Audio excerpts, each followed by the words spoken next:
Welcome back to the Empire Builders podcast, and we're talking empires today.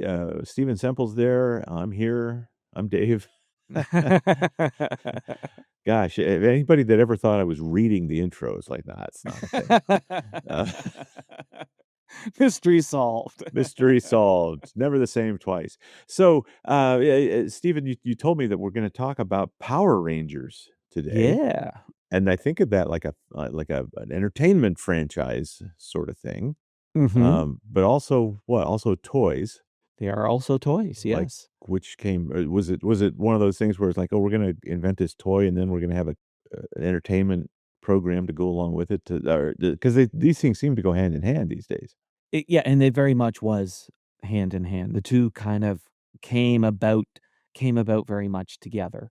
Alright. Um, so and it's got kind of an interesting history to it because it was launched in 1993, and it was created by Haim Saban, who is now a billionaire. Like, he's gone on to do a bunch of things. Wow. Not just making a ton of money from this, but if you look him up on Wikipedia, it's estimated he's worth a couple of $1 billion. So he's done well in the entertainment industry. And Hasbro acquired the company back in 2019 for $522 million. Okay. So it certainly has contributed to his wealth. And he was a cartoon theme songwriter, is where he got his start. Really? Okay. He worked on things like Professor Gadget and Masters of the Universe. Those were Okay. like the things that he was writing theme songs for. Oh, cool. But he wanted to create his own property. Like, he always wanted to have his own thing. And at the time, he's on a business trip in Japan, and the only thing he can get on the TV is this Japanese animated series called Chodensky Bioman, which is part of what they call a Super Sentai series. Okay. Okay. And Saban was fascinated by this concept of 5 masked people in spandex fighting monsters. So it's in 1985, and he produces a pilot of Bioman. And the idea of adapting Japanese productions to the US market started basically in 1970 with Marvel. Marvel did a deal with Toei Company to exchange ideas, and Toei created a Japanese version of Spider-Man that did actually really well. Hmm. And what Marvel tried to bring to the US, not so much. So it sort of worked. Initially, it was working. America to Japan was working, but Japan back to America was not working as well. But that didn't stop Saban, Mhm. right? So what he decided to do was create a show where they could keep the original action scenes, because the action scenes are complex and hard to film, and then just replace the other scenes with good-looking American actors. So basically, when there was the action scenes, it was actually the original Japanese content, and then they would Oh, put in. wow. Yeah, it was actually. Yeah, he just basically said, "Okay, here's this Japanese thing. I'll keep the original story. I'll keep the Japanese content, and then where any of the acting is, I'll put in good-looking American actors." Okay. Basically, that footage is already shot, and Yeah, the and it toys already existed. So it was oh, man. also economical to import it to the United States. This was his idea. So he gets a meeting with Toa and Bandai, and they agree. What the heck? Sure, take our content, take it to the United States. So he gets agreement from them. They already got the toys. They already got the expensive action scenes. All they got to do is splice in the other stuff. So on the Power Rangers, I mean, I had little kids at that time. So all of anytime they're in their helmets and they're fighting and it's the bam bam bam stuff, Yeah, um, that's all from original Japanese original shows, Japanese content.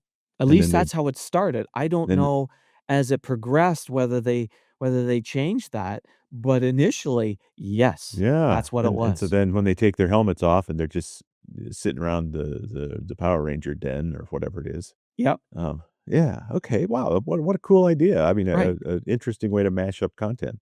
And so they've got nothing to lose on it. They agree to license the US rights of all of this to Saban, right? So it's in 1987, and Saban's ready to pitch it to US networks. It has this kind of campy feeling, right? Mhm. They say, "Yeah, no, we'll pass." Yeah. He talks to everyone, and no one wants it. And the problem is for him to keep the licensing alive, he's continuing to pay the license, like, there's a minimum licensing fee. it's draining him. He's continuing to pay Mm, this licensing fee to keep this alive. Now, it's 1990, and people are now looking. Remember, 1990, Teenage Mutant Ninja Turtles happens. okay. So now there's a little bit of an appetite for these things. And there's a new president at Fox Kids, Margaret Leishman. Now, here's the interesting thing. Margaret Leishman knew the series because she had been at Marvel and had done these ideas with Stan Lee in the 1970s. So when Wow. Marvel was doing these cross pitchings, she was part of all of that. She was Hmm. actually running that. And so she loves the idea. She was immediately on board and she takes it to her bosses, but the upper management hate it. Live action, targeting at kids, it's too new, not going to happen. And she puts her job on the line. She says, I'm going to do this. So it's 1992. She puts her job on the line. Saban gets a green light, but he needs a new name. And he doesn't, Mhm. they want a little bit more than Power Rangers. So it becomes the Mighty Morphin Power Rangers. Mighty Morphin Power Rangers, yep. Mighty Morphin Power Rangers. Now, Bandai is small in the US at this time. They're like 4 million in sales. Hasbro's doing like $2 billion, but they're going to save all this money because the toys already exist. And not only that, all the characters are from the same mold. They just do a different color. Now, the size is a little bit off standard because the Japanese market's a little different standard size than the Mhm. US, and they want to do something to really make it stand out. So here's the interesting packaging thing that they do with the toy. Toys at the time were like there was the toy would sit in the middle and you'd see it, all right? Yeah, the action hero in like in the not the shrink wrap, Yeah. but the So the window would yeah, be in the middle of the the packaging, cardboard on the other plastic side. With formed thing, yeah. yeah. Well, what they decided to do is put the character in the corner of the Mm. packaging. So now the window wrapped around the character so you could see the front of the character and the side of the character, and it would also make it unique, Yeah. stand out on the shelves. They created this corner packaging. So now the show comes out and it's a hit. Stay tuned. We're going to wrap up this story and tell you how to apply this lesson to your business right after this. Hey, Rick, I'm glad we got out again. Yeah, What's going on? my digital advertising's got more expensive and it doesn't seem to be working as well. I see. Nice drive, by the way. So, I don't know how I'm going to keep growing. I feel like I'm going sideways, flattening out. oh, Yeah. did you speak to Steven? You mean this podcast host? Yep. Not yet. Do you like going sideways? No. I want to be growing. Well, Starter session. yep, 5 iron? sure. Oh, and you can book your free starter session on this podcast website. Your turn, Dave. Let's pick up our story where we left off, and trust me, you haven't missed a thing. So now the show comes out and it's a hit. It's such a hit that when the Nielsen ratings come out, Mhm. people don't believe the numbers. They go, Really? there's no way it was this popular. It was so popular that they moved it from the mornings to the afternoon and put it up against Oprah. Wow, okay. And by October, Power Rangers are surpassing Oprah. That's crazy. Isn't that crazy? And the toy explodes. You can't get your hands on it. In 1993, the demand is so high, it's now becoming the story that's out there. Mhm. Bandai makes 4 million of these toys. It's not enough. They've got 11 factories. It's not enough. Christmas 1994, they can't keep up. It literally, in Christmas of 1994, Power Rangers represents 40% of all action figure sales. Ah, that's amazing. In the That's first amazing. 3 years, they do $1 billion in sales.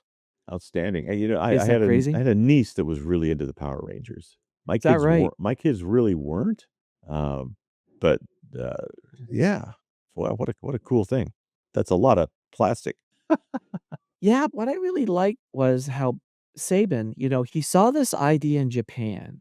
And again, wasn't all that new thing of trying to bring something from Japan. But what I really loved was the way he looked at it was it became almost a slam dunk for people to license it to him. Because it's like, we're going to reuse your toys, even though the US market's a different standard Mhm. size. We're going to reuse your content. Like all the expensive stuff, we're just going to reuse it. And here's how we're gonna make it an American feeling is we're just gonna splice this stuff in. I thought, like, when I heard that, I was like, "Wow, that is brilliant. What a it brilliant way of reusing content. well, it's on a micro scale, it's what's happening all over TikTok and Instagram and everything, right? You Today, yeah, you mash it up. You you take mash it somebody up. else's something and do something else with it. Yeah. I thought this was really clever, and then fortunately, the change that happened over at Fox Kids is what gave him the roll forward, and again, it's that usual protest of, "Well, no one's done this before. This is too new." And yet, how many times is that too new thing always the thing that explodes? It drives me crazy. Like we've gotta stop using the excuse of, "Well, no one's done this before, so I'm not gonna do it." Like, get some guts. Be innovative. Don't fear it. Well, it's a recurring theme in creativity, right? That the corporate gateholders are the ones that keep movies from being greenlit and shows like this from being made. I watched, we watched the history of, late night TV. There's a whole I don't remember if that's the name of the show, but it had 6 or 8 episodes, and the amount of decision making by corporate executives running entertainment companies is astounding, right? Yeah. The how poor of decision makers. Thing is, when you're working with talented people that are committed, that aren't gonna say no for any reason, um, you're gonna be successful despite these corporate naysayers, right? And then they take the credit for being brilliant, and I don't think they're playing four-dimensional chess where they're just like, "Okay, I'm gonna say no, and only the ones that are the most committed are the ones that are gonna buck the system, and they're just gonna go on and make me a lot of money."